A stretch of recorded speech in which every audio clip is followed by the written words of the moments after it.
장민호를 사랑하고 응원해주시는 소중한 팬 여러분, 안녕하세요. 오늘은 나이가 들수록 더 중요해지는 건강한 식습관, 그 중에서도 우리가 매일 쉽게 접하는 요거트에 대한 이야기를 준비했습니다. 겉보기엔 건강해 보이지만 오히려 몸을 망칠 수 있는 요거트와 반드시 챙겨 먹어야 할 요거트의 충격적인 진실을 공개합니다. 끝까지 함께 하시면 장민호처럼 건강한 에너지와 활력을 지키는 비결을 분명히 알게 되실 거예요. 7살이 넘으면 살은 절대 안 빠진다. 하루에 1파운드의 지방을 태운다는 건 젊은 사람 이야기다. 대부분은 이렇게 믿고 있습니다. 하지만 만약 지금 이 순간에도 당신의 몸 안에 잠들어 있는 스위치 하나만 제대로 켜면 굶지 않아도 운동하지 않아도 매일 지방이 녹아내릴 수 있다면 어떨까요? 문제는 능력이 사라진 게 아니라 아무도 그 방법을 말해주지 않았다는 사실입니다. 그리고 이 영상은 그 침묵을 깨기 위해 시작됩니다. 끝까지 함께 해주시는 소중한 여러분께 진심으로 감사드립니다. 이 영상의 마지막에는 많은 분들이 인생이 달라졌다고 말한 핵심 포인트가 기다리고 있습니다. 만약 이 내용이 도움이 된다면 영상이 끝날 때 채널 구독으로 응원해주세요. 여러분의 선택이 더 많은 건강한 이야기를 계속 전할 수 있는 힘이 됩니다. 이제 본격적으로 시작하겠습니다. 첫 번째로 반드시 짚고 넘어가야 할 진실이 있습니다. 70세 이후에 신진대사가 완전히 죽는다는 말은 사실이 아닙니다. 나이가 들면 몸이 변하는 것은 맞지만 그 변화는 느려짐이 아니라 방식의 전환에 가깝습니다. 젊은 시절 잘 통하던 다이어트가 더 이상 효과가 없는 이유는 의지가 약해서도 몸이 망가져서도 아닙니다. 단지 몸이 다른 신호에 반응하도록 바뀌었기 때문입니다. 70세 이후의 몸은 칼로리를 줄이는 방식이나 유행하는 식단에 거의 반응하지 않습니다. 대신 지방을 태울지 먹는 모든 것을 저장할지 결정하는 생물학적 스위치 하나에 의존합니다. 이 스위치는 복부 지방이 오래 쌓인 사람, 갑상선 문제를 겪는 사람, 소화가 느린 사람, 폐경 이후 체중이 늘어난 사람에게서도 여전히 존재합니다. 최근 연구에서는 이 스위치가 고령자에게서도 빠르게 작동할 수 있다는 사실이 확인되었습니다. 문제는 이 스위치를 켜는 조건이 아주 제한적이라는 점입니다. 대부분의 사람들은 더 적게 먹고 더 많이 움직여야 살이 빠진다고 배워왔습니다. 하지만 70세 이후의 몸은 그 방식에 오히려 지방을 더 붙잡는 반응을 보입니다. 몸은 위협을 느끼고 에너지를 저장하려 들기 때문입니다. 그래서 같은 식단을 해도 젊은 사람은 살이 빠지고 고령자는 배만 더 나오는 현상이 발생합니다. 이것이 많은 분들이 좌절하는 진짜 이유입니다. 중요한 사실은 하나입니다. 지방을 태우는 능력은 사라지지 않았습니다. 다만 잘못된 자극으로 스위치를 계속 꺼놓고 있었을 뿐입니다. 앞으로 소개될 방법들은 이 스위치를 다시 켜는 데 초점을 맞추고 있으며 첫 번째 단계는 몸의 가능성을 다시 믿는 것에서 시작됩니다. 이 지점을 이해하는 순간 이후의 모든 변화는 훨씬 빠르고 자연스럽게 이어지게 됩니다. 이제 왜 70세 이후에는 예전에 잘 듣던 다이어트가 완전히 멈춰버리는지 그 이유를 알아야 합니다. 많은 사람들이 신진대사가 느려졌다고만 생각하지만 실제로는 방향이 바뀌었을 뿐입니다. 젊을 때는 칼로리를 줄이거나 조금만 움직여도 몸이 바로 반응했지만 나이가 들면 몸은 그런 자극을 위험 신호로 받아들입니다. 에너지가 부족하다고 판단한 몸은 지방을 태우는 대신 더 꽉 붙잡아 두려고 합니다. 그래서 적게 먹을수록 살이 더 안 빠지고 특히 배와 허리 주변에만 지방이 쌓이게 됩니다. 이 시점부터 몸은 완전히 다른 기준으로 작동합니다. 무엇을 얼마나 먹느냐보다 훨씬 중요한 것이 바로 호르몬 신호입니다. 인슐린, 렙틴, 성장 호르몬 같은 신호들이 균형을 잃으면 몸은 지방을 연료로 쓰는 것을 중단하고 저장 모드로 들어갑니다. 이 상태에서는 아무리 좋은 식단을 따라 해도 결과가 나오지 않습니다. 그래서 많은 고령자들이 나는 체질이라서 안 된다고 스스로를 탓하게 됩니다. 하지만 이것은 체질 문제가 아니라 시스템 문제입니다. 최근 연구에서 밝혀진 놀라운 사실은 이 시스템이 완전히 망가진 것이 아니라는 점입니다. 오히려 70세 이후에도 특정 조건만 맞으면 지방 연소 스위치는 매우 빠르게 반응합니다. 복부 지방이 오래된 사람도, 갑상선 기능이 느린 사람도, 폐경 이후 체중이 급격히 늘어난 사람도 예외가 아니었습니다. 공통점은 단 하나, 몸에 맞는 방식으로 신호를 다시 보내주었을 때입니다. 여기서 중요한 전환점이 생깁니다.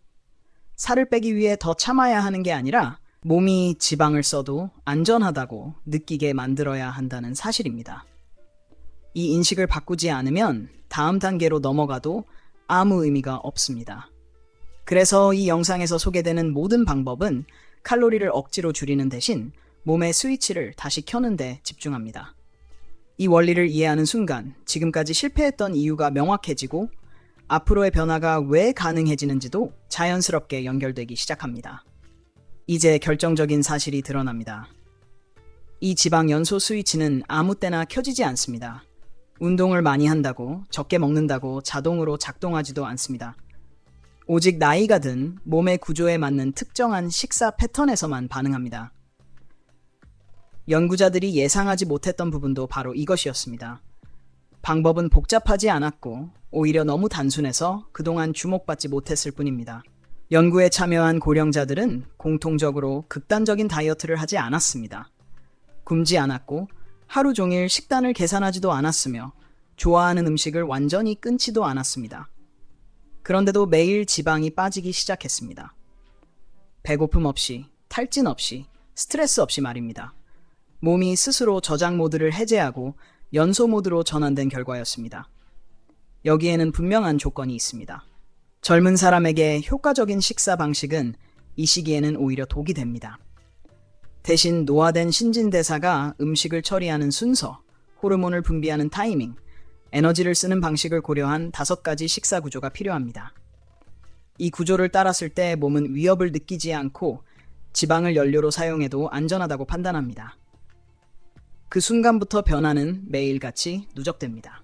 중요한 점은 이 5가지 식사 방식이 모두 쉽고 현실적이라는 사실입니다. 특별한 재료도 고가의 보충제도 필요하지 않습니다. 오히려 일상에서 조금만 순서를 바꾸고 타이밍을 조정하는 수준에 가깝습니다. 그래서 연구에 참여한 많은 고령자들이 이건 다이어트가 아니라 생활이 바뀐 느낌이라고 표현했습니다. 이제부터 하나씩 공개될 5가지 방법은 단순한 정보가 아니라 몸의 방향을 바꾸는 열쇠에 가깝습니다. 그 중에는 거의 알려지지 않았지만 지방 연소 스위치를 가장 강력하게 깨우는 방식도 포함되어 있습니다. 다음 단계부터는 이론이 아니라 실제로 무엇을 어떻게 해야 하는지 구체적인 구조가 드러나기 시작합니다. 이제 5가지 중 첫 번째로 공개되는 방식, 5번째 식사 구조에 들어갑니다. 이것은 단순히 단백질을 많이 먹으라는 이야기가 아닙니다. 핵심은 양이 아니라 타이밍입니다. 고령자의 몸은 한 번에 많은 단백질을 처리하지 못합니다. 대신 일정한 간격으로 단백질 신호가 들어올 때 신진대사는 마치 오래된 난로에 계속 장작을 넣는 것처럼 다시 살아납니다. 이 방식이 바로 단백질 페이싱입니다. 단백질을 3시간에서 4시간 간격으로 나누어 섭취하면 몸은 음식을 소화하는 과정 자체에서 에너지를 더 많이 소모하게 됩니다. 이 상태를 열 발생이 높아진 상태라고 부르는데 쉽게 말해 먹는 순간부터 지방이 함께 타기 시작하는 구조입니다. 탄수화물이나 지방은 거의 힘을 들이지 않고 처리되지만 단백질은 분해하고 흡수하는데 많은 에너지를 요구합니다. 그래서 단백질을 먹는 것만으로도 칼로리가 소모됩니다. 가장 중요한 시작 지점은 아침입니다. 잠자는 동안 몸은 긴 공복 상태에 들어가 있고 이때 첫 신호가 무엇이냐에 따라 하루의 방향이 결정됩니다.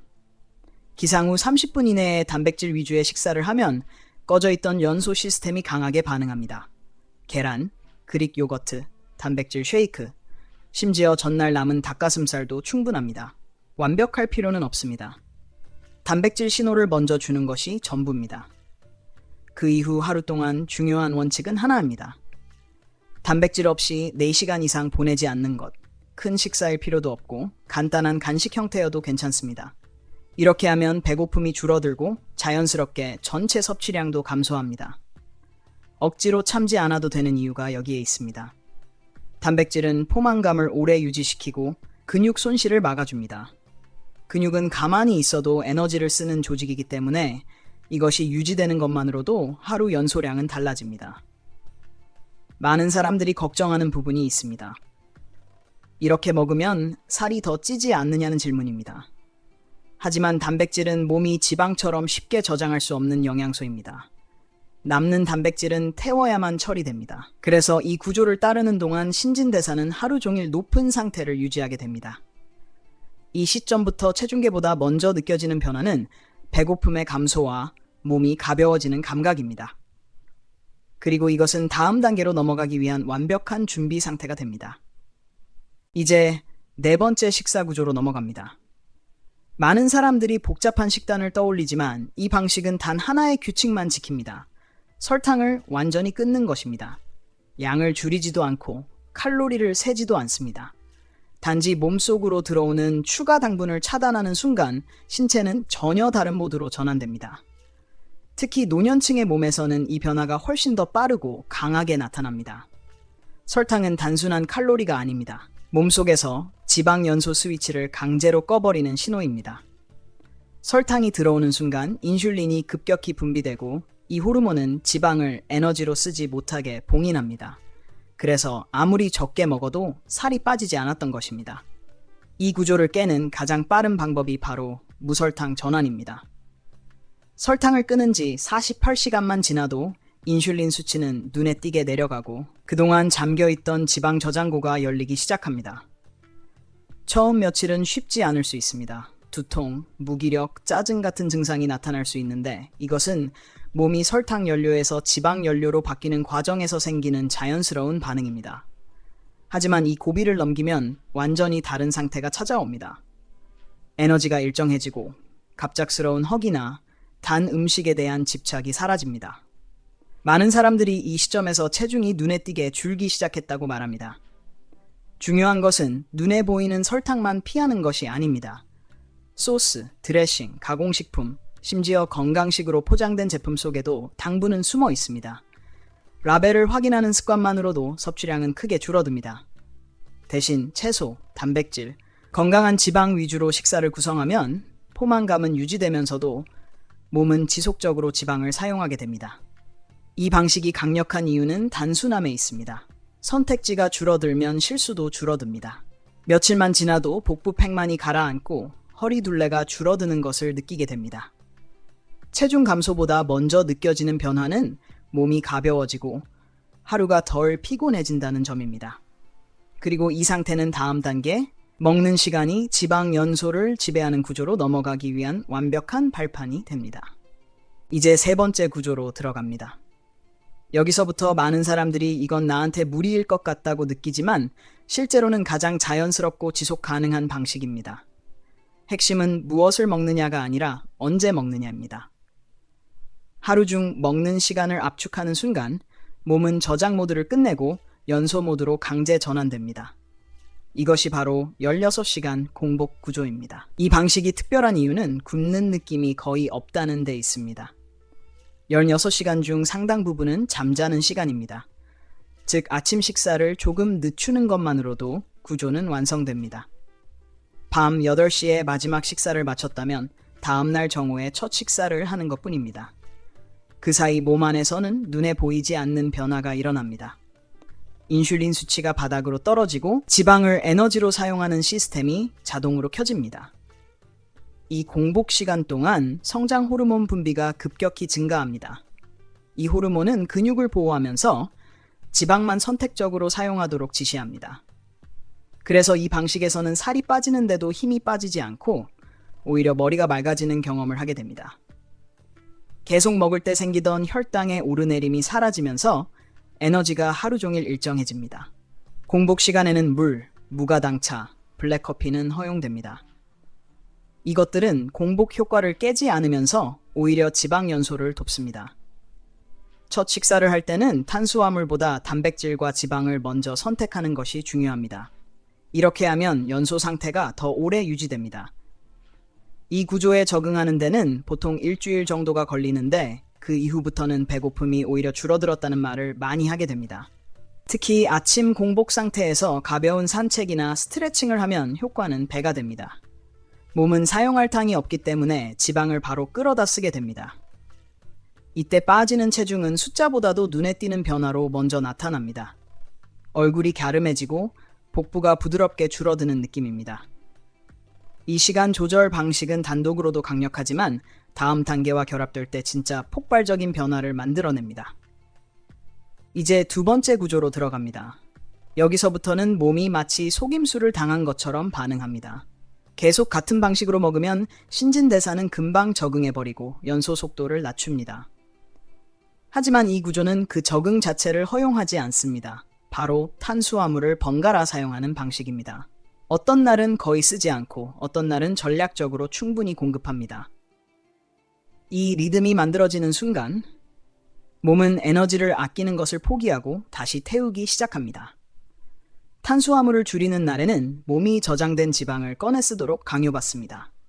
이때 배, 허벅지, 옆구리처럼 잘 빠지지 않던 부위에서 변화가 시작됩니다. 반대로 탄수화물을 늘리는 날에는 고갈되었던 근육의 에너지가 다시 채워지면서 신진대사를 조절하는 호르몬들이 살아납니다. 특히 몸이 충분히 먹고 있다고 인식하게 되면서 다이어트 중에 흔히 나타나는 정체가 사라집니다. 이 구조의 핵심은 예측 불가능성입니다. 몸은 내일이 저탄인지 고탄인지 확신할 수 없기 때문에 에너지를 저장하기보다 바로 사용하는 쪽을 선택합니다. 그 결과 지방과 탄수화물 모두를 효율적으로 태우는 상태가 만들어집니다. 이런 상태에서는 식사량을 크게 줄이지 않아도 체중이 자연스럽게 내려갑니다. 저탄 날에는 단백질과 지방, 섬유질 위주로 식사를 구성합니다. 배는 부르지만 혈당은 안정적으로 유지됩니다. 고탄 날에는 정제된 당이 아니라 천천히 흡수되는 탄수화물을 선택합니다.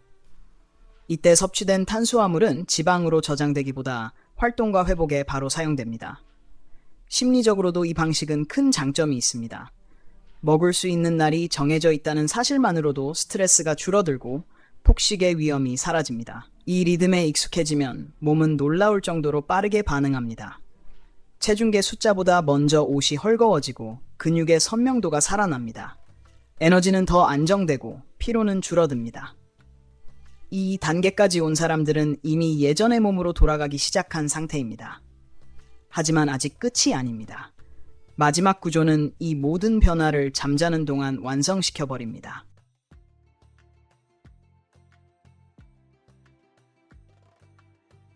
이제 마지막 구조로 들어갑니다. 많은 사람들이 다이어트는 깨어있는 시간에만 결정된다고 믿지만 진짜 변화는 잠자는 동안 일어납니다. 이 방식은 낮에 애쓰지 않아도 밤새 몸이 스스로 지방을 태우게 만드는 구조입니다. 그래서 처음 들으면 믿기 어렵고 그래서 더 강력합니다. 핵심은 잠들기 전 몸속 효소 환경을 바꾸는 것입니다. 밤이 되면 대부분의 사람들은 신진대사가 느려진다고 생각합니다. 하지만 조건만 맞으면 반대로 작동합니다. 특정 영양조합이 들어오면 몸은 수면 중에 성장 호르몬과 지방 분해 효소를 폭발적으로 분비합니다. 이 호르몬들은 근육은 보호하고 지방만 선택적으로 사용하라는 명령을 내립니다. 그 결과 자는 동안 체지방이 연료로 쓰이기 시작합니다. 이 구조의 첫 단계는 저녁 식사의 종료 시점입니다. 잠들기 약 3시간 전부터 일반적인 음식 섭취를 멈추면 인슐린 수치가 안정적으로 내려갑니다. 이 상태가 만들어지지 않으면 어떤 영양도 제대로 작동하지 않습니다. 그 후 잠들기 직전 몸이 필요로 하는 최소한의 신호만 전달합니다. 천천히 소화되는 단백질, 지방 연소를 돕는 지방, 그리고 특정 아미노산 조합이 이 역할을 합니다. 이 신호는 몸에 안정감을 줍니다. 굶주림이 아니라 준비 상태라는 메시지를 보내는 것입니다.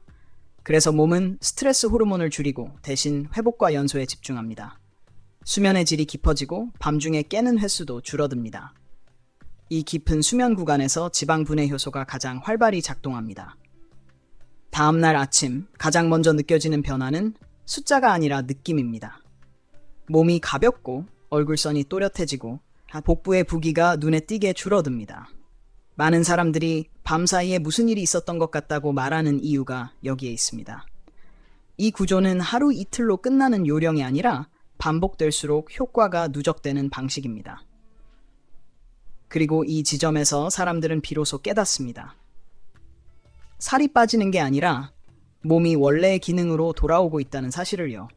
이 지점에서 중요한 이야기를 하나 짚고 넘어가야 합니다. 많은 사람들이 이 5가지 구조를 보면서 전부 다 해야 효과가 있다고 오해합니다. 하지만 진짜 핵심은 선택과 지속입니다.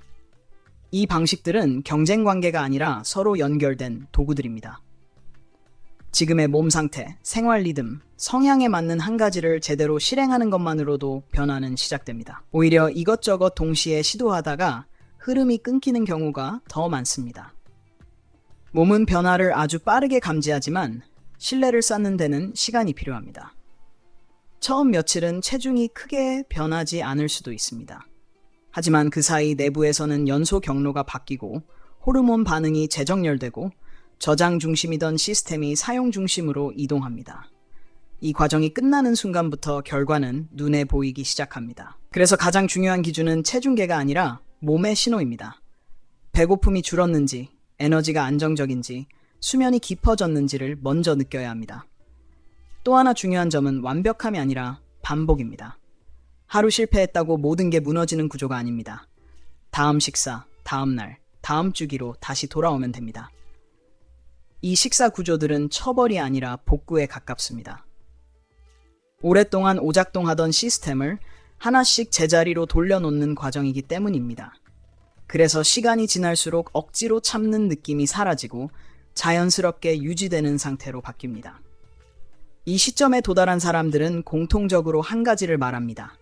살을 빼고 있다는 느낌보다 몸이 편해지고 있다는 느낌이 먼저 온다고 말입니다. 그리고 그 느낌이 쌓일수록 체중과 체형은 따라옵니다. 이것이 단기 다이어트와 완전히 다른 지점입니다. 이 구조들이 진짜 강력한 이유는 체중을 줄이는 데서 끝나지 않고 다시는 예전 상태로 돌아가기 어렵게 만들기 때문입니다. 이제 마지막으로 이 모든 이야기를 하나로 묶는 결론에 도달할 시간입니다. 이제 이야기를 마무리할 시간입니다. 지금까지 들은 내용은 특별한 사람만을 위한 비법이 아닙니다. 젊을 때만 가능한 방식도 아니고 의지가 강한 사람만 성공하는 구조도 아닙니다. 오히려 나이가 들수록 더 잘 작동하도록 설계된 흐름입니다. 몸은 이미 알고 있습니다. 언제 저장하고 언제 태워야 하는지, 무엇이 들어오면 잠그고 무엇이 사라지면 열어야 하는지를요. 다만 그 신호를 오랫동안 잘못 주고 있었을 뿐입니다.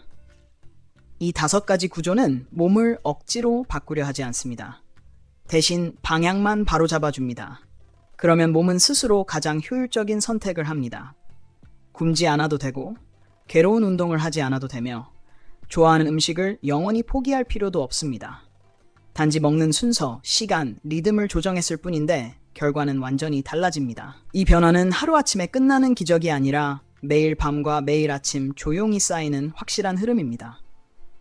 중요한 것은 오늘 무엇을 알았느냐보다 내일부터 무엇을 하나 선택하느냐입니다.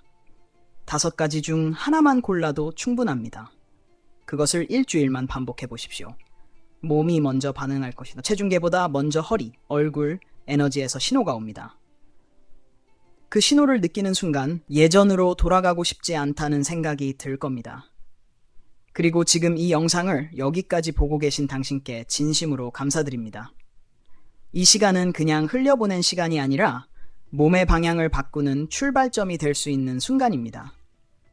만약 이 이야기가 도움이 되었다면, 그리고 이런 과학적인 건강 이야기들을 계속 보고 싶다면 지금 이 채널을 응원해주세요. 구독 버튼 한 번이 이 채널을 계속 움직이게 만드는 힘이 됩니다. 당신의 내일이 오늘보다 가벼워지길 바라며 우리는 다음 영상에서 다시 만날 겁니다.